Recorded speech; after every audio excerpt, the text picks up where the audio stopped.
Chapter 14, Section 1, The New Immigrant. Let's begin by defining the terms and people. New immigrant.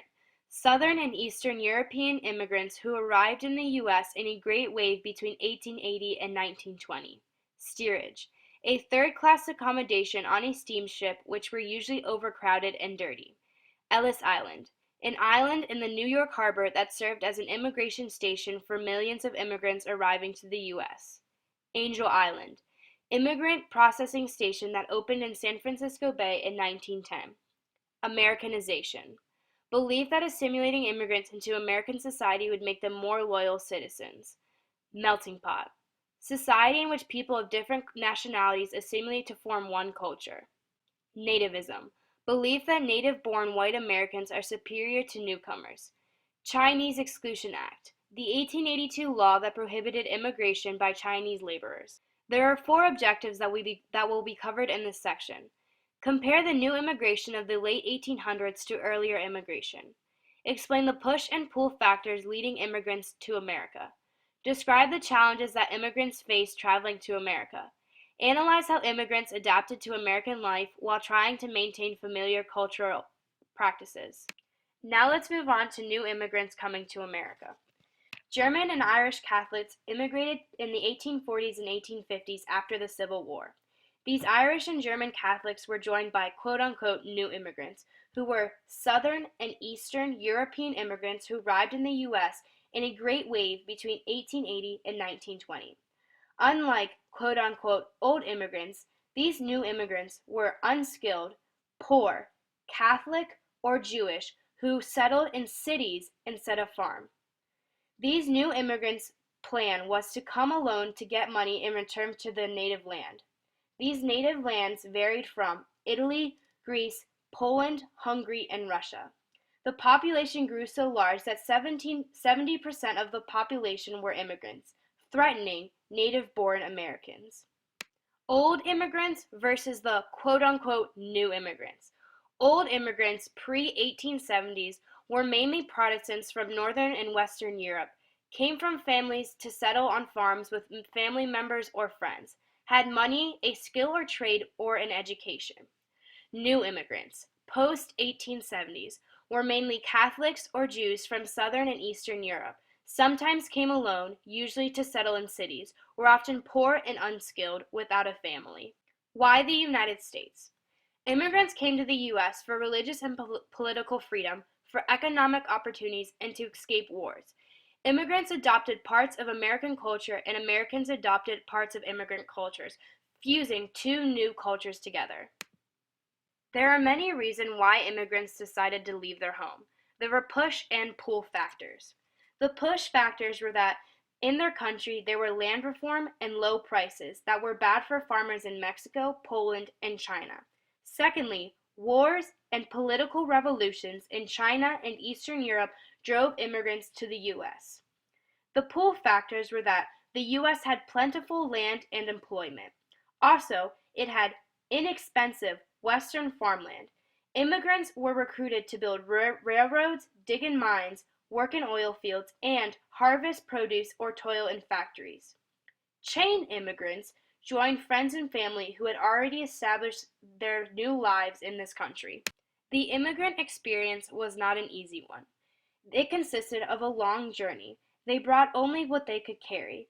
They came in 1870 steamships, which made the trip across the Atlantic safer and faster. Most traveled in steerage, a third-class accommodation on a steamship which were usually overcrowded and dirty.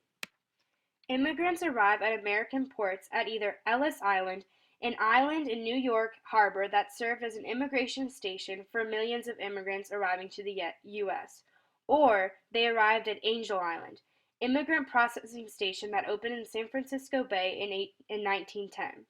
In Angel Island, it was very hard for Chinese and Asian immigrants to be accepted and were kept for long periods of time. There were certain requirements for immigrants. They must have money, a skill, be healthy, and have a sponsor. There were many opportunities and challenges in America for immigrants. Immigrants began to assimilate into society. They stayed in cities for industrial jobs. They lived in ghettos with people from the same ethnicity. Immigrants made up more than 40% of the population in San Francisco and Chicago. 4/5 of people were immigrants or their parents were in New York. The idea of Americanization arose, which was the belief that assimilating immigrants into American society would make them more loyal citizens. American society was a melting pot, a society in which people of different nationalities assimilate to form one culture. Asian immigrants were specifically excluded. Immigrants made churches, schools, institutions, and fraternal associations provided social services and financial assistance to help their community while also changing the American society of that time. New immigrants faced hostility. The belief of nativism grew, which was a belief that native-born white Americans were superior to newcomers. Resentment towards immigrants came during the recessions of late 19th century. Competition for jobs and housing were high.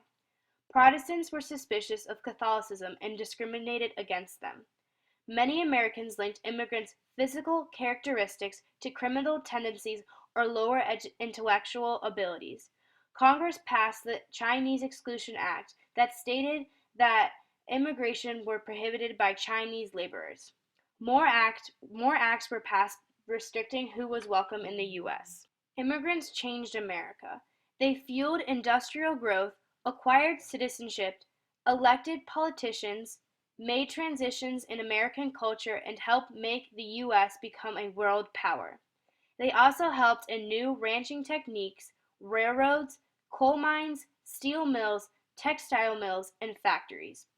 Women became seamstresses, laundresses, piecework, and domestic servants. Women also became active in labor unions and politics to protect poor and the powerless. Now let's review the objectives. The first objective being compare new immigration to earlier immigration. New immigrants were unskilled, poor, Catholic or Jewish, settling in cities, came alone hoping to get money and return home to either Italy, Greece, Poland, Hungary, and Russia. The second objective were push and pull factors leading to immigration. The push factors were that land reform and low prices forced farmers off land, wars and political revolutions, persecution and disrupted economies also encouraged immigrants to come to the U.S. The pull factors were that in the U.S. there was religious and political freedom, plentiful land, and employment for all. The third objective were the challenges immigrants faced in traveling to America. They traveled in steerage, illness spread, rough weather, deaths, and ports made sure that they were good enough to stay in America. Major discrimination arose, especially in Asian immigrants. Immigrants didn't know where to settle, where to work, and had to learn a new language and new customs, which all added to the challenges of living in a new country. The fourth and final objective. How did immigrants adapt to American life while trying to maintain familial cultural practices? Ghettos kept a culture together in one neighborhood. Fraternal associations helping each other with social services and financial assistance. Fraternal lodges and religious institutions, including churches and schools, help them feel more comfortable and keep practicing their customs and traditions. This is immigration in America.